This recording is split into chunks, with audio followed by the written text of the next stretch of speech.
Hello, अस्सलाम वालेकुम। तो आज के इस वीडियो लेक्चर के अंदर हम लोग देखेंगे और सीखने की कोशिश करेंगे कि किस तरीके से हम लोग अमेज़न होलसेल बिज़नेस के अंदर या फिर ओए करने के दौरान किस तरीके से हम लोग किसी भी लिस्टिंग से मी टू कर सकते हैं और उससे अपनी लिस्टिंग क्रिएट कर की जा सकती है।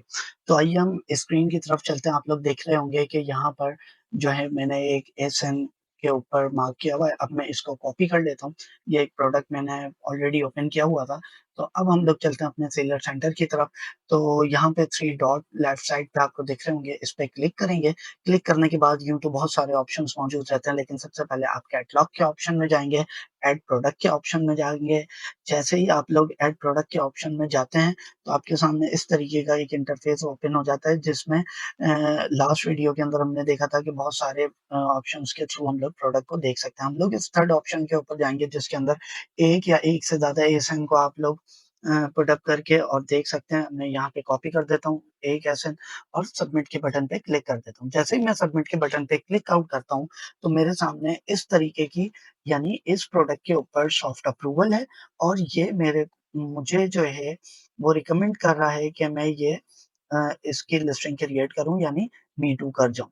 तो आप क्या करते हो कि आप इस फॉर्म के ऊपर आ जाते हो। फॉर्म के ऊपर आ जाते हो, सबसे पहले ऑप्शन होता है कंट्रीब्यूशन एसकेयू यानी स्टॉक कीपिंग यूनिट कितने, सही है। बट अभी हम लोग यहाँ पे लिखेंगे क्वांटिटी। लेट्स सपोज मैं लिख देता हूँ कि मेरे पास जो है 5 यूनिट्स की क्वांटिटी है। हैंडलिंग टाइम हमेशा जो है वो आप 7 डेज़ का रखें, क्योंकि ये वर्किंग 7 डेज़ काउंट होते हैं, सैटरडे संडे काउंट नहीं होता। तो इससे आपको मार्जिन मिल जाता है कि अगर आपके पास प्रोडक्ट नहीं भी है, तो आप इतना मार्जिन होता है कि आप प्रोडक्ट को बाय करके विद इन 7 डेज़ अपने कस्टमर तक डिलीवर कर सकते हैं, अगर आप एफबीएम कर रहे हैं तो, सही है। उसके बाद अगर एफबीए भी कर रहे हैं, तो आप इसके अंदर हैंडलिंग टाइम अपना पुट अप कर सकते हैं। तो ये हैंडलिंग टाइम बहुत ज़्यादा ज़रूरी होता है। उसके बाद जो है आप रीस्टॉक डेट भी इसके अंदर डाल सकते हैं, बट मैं अभी इसके अंदर पुट अप नहीं कर रहा। योर प्राइस जो भी अब यहाँ वहाँ पर हम लोग देख लेते हैं कि ये कितने की सेल आउट हो रही है। हम लोगों ने हंटिंग के दौरान ही पता लगा लेना है, बट ये यहाँ पर $69 की लास्ट लिस्ट हुई भी है, तो मैं इसे लेट्स सपोज के $68.99 की पोस्ट कर देता हूँ, राइट? मैंने अपनी प्राइस लगा दी इस पे 68 में मैं सेल कर रहा हूँ $68.99 के अंदर, सही है। उसके अलावा अगर आप कोई जो सेल लगाना चाहते हैं, तो आप वो भी इसके अंदर लगा सकते हैं। सेल यानी वो आप देखते होंगे कि जो भी प्राइस लिखी हुई होती है उसके नीचे रेड कलर से लिखा होता है या उसके साइड में लिखा होता है इतने परसेंट ऑफ। तो आप यहाँ पर अगर वो प्राइस डालेंगे 68 की मैं सेल कर रहा हूँ, बट अगर मैं सेल प्राइस डाल दूँगा इसके अंदर 65, तो मुझे यहाँ पर सेल की स्टार्ट डेट लगानी पड़ेगी, एंड डेट लगानी पड़ेगी और फिर ये ऑफ़र मेरी लग जाएगी। यानी कस्टमर को दिखेगा कि मैं $65 के अंदर इस डेट से लेके इस डेट तक सेल कर रहा हूँ। सही है, अगर आपको ज़्यादा प्रॉफ़िट मार्जिन आता है, तो आप इसके अंदर लगा सकते हैं। प्रोडक्ट की कंडीशन हमने हमेशा न्यू ही रखनी है, सही है। मैक्सिमम ऑर्डर क्वांटिटी वाला आप लोग ये बाकी चीज़ें छोड़ दें और मैक्सिमम ऑर्डर क्वांटिटी आप देख रहे हैं कि ये पूछा जा रहा है कि एक कस्टमर आपसे मैक्सिमम कितने परचेज़ कर सकता है। लेट्स सपोज कि मैं लगा देता हूँ इसके अंदर 2, कि कोई भी कस्टमर आता है, इंडिविजुअल कस्टमर मुझसे 2 यूनिट परचेज़ करे, इससे ज़्यादा नहीं करे, ताकि मेरी रीच ऑफ मैक्सिमम कस्टमर वो मैक्सिमम रीच हो जाए, राइट? यानी अगर मैं 5 यूनिट्स एक ही कस्टमर ले जाएगा, तो मेरी एक ही कस्टमर तक रीच बढ़ेगी। बट अगर मैं 2 की क्वांटिटी लगा देता हूँ मैक्सिमम ऑर्डर, तो अगर 2 कस्टमर आते हैं, तो 2 यूनिट्स वो ईज़िली परचेज़ कर सकते हैं, राइट? तो ये इस वजह से आप लोग लगाते हैं। बाकी गिफ्ट रैप अवेलेबल अगर आप करके दे रहे हैं, तो यहाँ ऑप्शन पे क्लिक कर दीजिएगा। बाकी आप अगर नहीं दे रहे, तो नो भी कर सकते हैं। कंट्री ओरिजिन इन सारी चीज़ों को बेशक आप छोड़ सकते हैं। बैटरीज़ रिक्वायर्ड, बाकी आप इन सब चीज़ों को बेशक स्किप कर सकते हैं, कोई इश्यू नहीं है, सही है।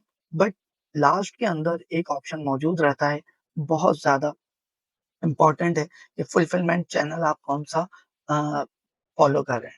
I will ship this item my self यानी मर्चेंट फुलफिलमेंट। एफबीएम अगर कर रहे हैं, तो इस पे क्लिक करेंगे और अगर एफबीए कर रहे हैं, तो आपने ऊपर दी हुई सारी डिटेल्स भी देनी है और फिर एफबीए के ऊपर क्लिक भी करना है। तो जब मैं एफबीएम कर रहा हूँ, जैसे मैं इस प्रोडक्ट के ऊपर मैं यहाँ I will ship this item my self यानी एफबीएम मर्चेंट फुलफिलमेंट पे क्लिक करके स्क्रॉल डाउन करता हूँ। अगर आप एक से ज़्यादा मार्केट के अंदर इस प्रोडक्ट को सेल कर रहे हैं, तो आप यहाँ भी इन ऑप्शंस को ओपन कर सकते हैं और यूटिलाइज़ कर सकते हैं। बट मैंने अभी सिर्फ़ और सिर्फ़ जो है यूनाइटेड स्टेट के अंदर अपनी लिस्टिंग क्रिएट कर रहा हूँ। मैं सेव एंड फिनिश के ऑप्शन पे क्लिक कर दूँगा, तो ये मेरी लिस्टिंग क्रिएट हो जाएगी। सही है? तो आप लोगों को समझाने के लिए मैंने ये फॉर्म फिल अप किया है। यहाँ पे सेव एंड फिनिश के बाद आपका कोई काम नहीं रहता। लिस्टिंग क्रिएट हो जाती है विदिन 15 मिनट्स और 25 मिनट्स वो लिस्टिंग आपकी सेलर सेंटर के ऊपर लग जाएगी। तो आपको स्टार्ट के अंदर ही शो हो जाएगी।